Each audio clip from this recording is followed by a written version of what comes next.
cette occasion de la fête des hommes, le thème qu'ils ont choisi est intitulé Homme,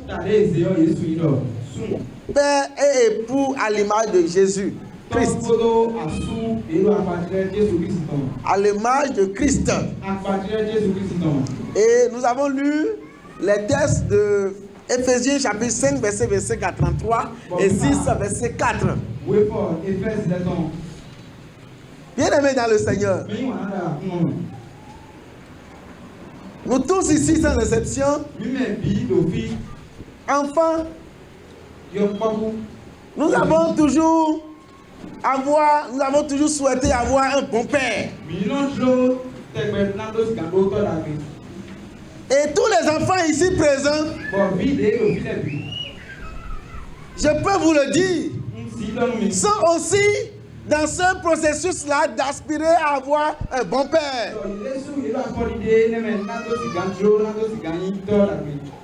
Les enfants vont même jusqu'à comparer leur père. Si vous voulez arriver à la maison, demandez à vos enfants, en tant que père,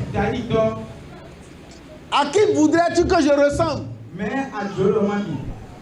dans l'église? Et vous saurez qu'il voit en celui-ci ou en celui-là un bon père. Et qu'il souhaiterait que leur père aussi ressemble à cette personne-là. Si vous voulez, mère, demandez à vos enfants, à qui voudrais-tu que je ressemble en tant que bonne mère? Et ils vous diront, je souhaiterais que ma mère soit comme telle personne dans l'église. Je l'avais fait. Et je suis sûr que les enfants d'aujourd'hui aussi le font. Tout le monde a souhaité avoir un bon père. Qui ici n'a pas souhaité que son père soit un bon père pour lui? Est-ce qu'il y en a? Il ne peut pas en avoir. Amen. Amen. Bien plus. Toutes les femmes qui sont ici présentes. Toutes les femmes qui sont ici présentes, je dis, souhaitent que leur mari soit de bons maris. Marie, si tu arrives à la maison, demande à ta femme, est-ce que tu voudrais que je sois un bon mari pour toi? C'est avec empressement qu'elle va te dire oui. Et si tu lui demandais, si tu as l'audace, elle dit, ou bien, je ne vais pas parler d'audace, tu as l'humilité de lui demander, tu voudrais que je sois un bon mari comme qui dans l'église pour toi? Elle voit aussi des hommes qui sont ici dans cette église un bon mari. Et tu seras étonné qu'elle t'appelle un nom. Si tu pouvais être comme telle personne là, tu serais un bon mari pour moi. Ah ah. Ah ah. Voilà la parole. Voilà la chose. Et si je vais plus loin, toutes les jeunes filles ici, elles aspirent à avoir un bon époux. Tel que vous les voyez toutes là. Si Dieu peut me donner un mari comme... Hein? Mais chers jeunes gens ici présents, est-ce que vous travaillez aussi à être de bons époux? Ou bien toutes vos prières, c'est Seigneur, donne-moi une femme soumise, donne-moi une femme soumise. Toi là, tu n'es pas soumise comme une femme doit être. La Bible dit la femme doit être soumise. Amen. Amen. Je vais y revenir. Père à l'image de Christ. Je ne dirai pas ça. Non, je ne dirai pas ça. Je dirai Père à l'image de Dieu le Père.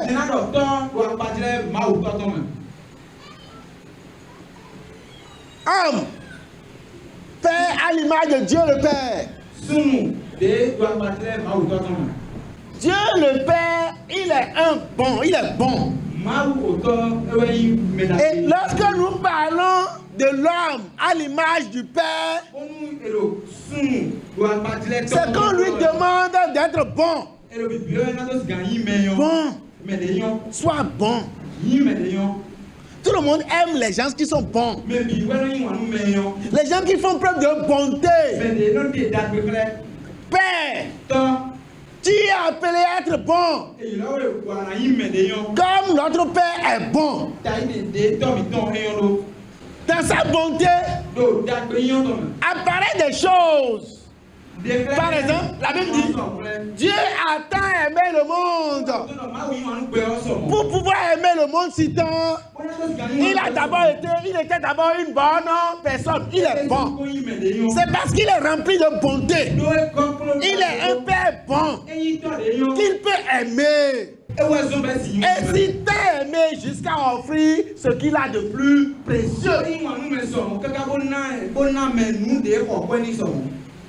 Il est dit de lui qu'il est miséricordieux. Il est bon et il est miséricordieux. Dieu le Père, il est bon et il est miséricordieux. Quand on dit qu'il est miséricordieux, cela veut dire qu'il n'agit pas envers nous selon ce que nous sommes. Il ne tient pas compte de ce que nous sommes pour agir envers nous. Et donc, lorsque l'homme est bon, lorsqu'il est miséricordieux, lorsqu'il est à l'image du Père, du bon Père, il ne regardera pas ni la femme ni l'enfant tels qu'ils sont pour agir en conséquence envers eux. Au contraire, il agira toujours envers eux selon sa nature. Qui doit être une nature bonne et miséricordieuse. L'homme est appelé à être à l'image du Père que Dieu est. En tant que Père, qu'il soit Père comme Dieu est Père. Et j'ai souligné deux choses parmi tant d'autres qui caractérisent notre Dieu, le Père. Sa bonté et sa miséricorde. Et je dis ainsi, l'homme aussi doit être bon et miséricordieux. Quand on est bon et on est miséricordieux, on n'agit pas en tenant compte de ce que la femme ou les enfants sont. On agit selon cette bonté et cette miséricorde-là.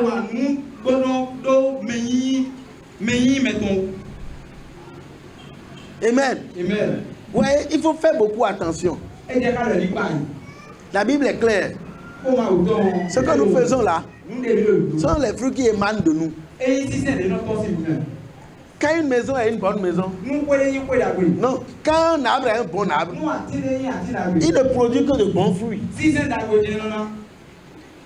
Ou bien, si tu as un bon arbre, il n'y a que le bon fruit qui va sortir de toi. Mais ici, ce matin, la parole nous appelle à être tous de bons arbres, produisant de bons fruits. Vous vous rappelez, il y a 3 ou 4 dimanches, je disais ici, quand on parle de l'amour là, quand on aime, on aime. L'amour n'est pas conditionné. Et je vais revenir encore dessus. Et donc, bien aimé dans le Seigneur, cher Père, je viens de vous dire que vos enfants, votre épouse, tout le monde espère que vous soyez de bons pères. À l'image de Dieu le Père, qui est bon et miséricordieux. En tant que père, un bon père pour nos enfants,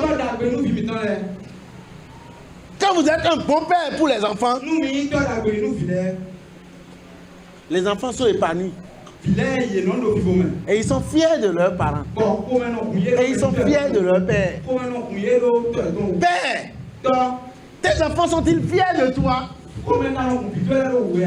C'est une mesure pour savoir si tu es un bon père. Amen. Faites attention, père, à ne pas être mauvais comme vos pères. Il y a un esprit de redondance. Ce qui est arrivé au père arrive au fils. Et ce qui arrive au père arrive au fils, arrive au petit-fils. De la même façon, je n'ai pas une maison matrimoniale au ciel. Les vierges et les chasses, les vierges, les hommes vierges et les femmes vierges sont dedans là-bas. Il n'y en a pas. Et elle dit, si tu as besoin de femmes, tu pries. Dieu va faire bon comme ça. Et tu vas là. Avec sachet et carton. Il n'y a pas d'homme dans le ciel là-bas.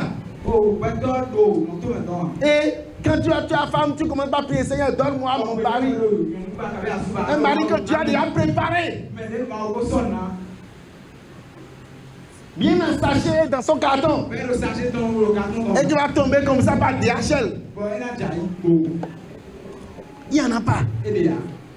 Le bon mari là, la bonne femme là, c'est celle ou bien celui envers qui on s'engage exactement à faire ce que Jésus fait envers l'Église.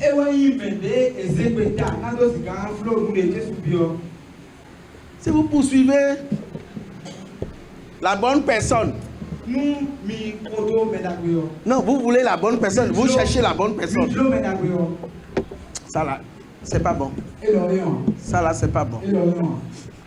On sent ça. Ça là, c'est pas bon. Tu n'en trouveras pas. Parce que le péché a déjà tout gâté. Il n'y en a pas, ça n'existe plus.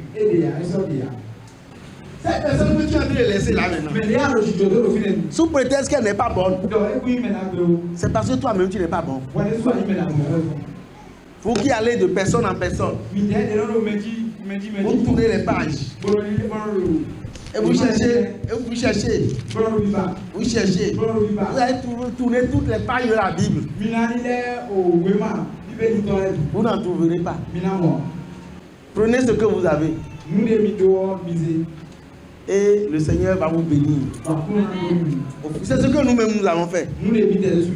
Et aujourd'hui, quand vous voyez certains, le couple là, ils sont bons. Hein? Vous avez vu certains danser. Et vous les avez lognés. C'est un beau couple. Hein? Ils ont fait l'investissement.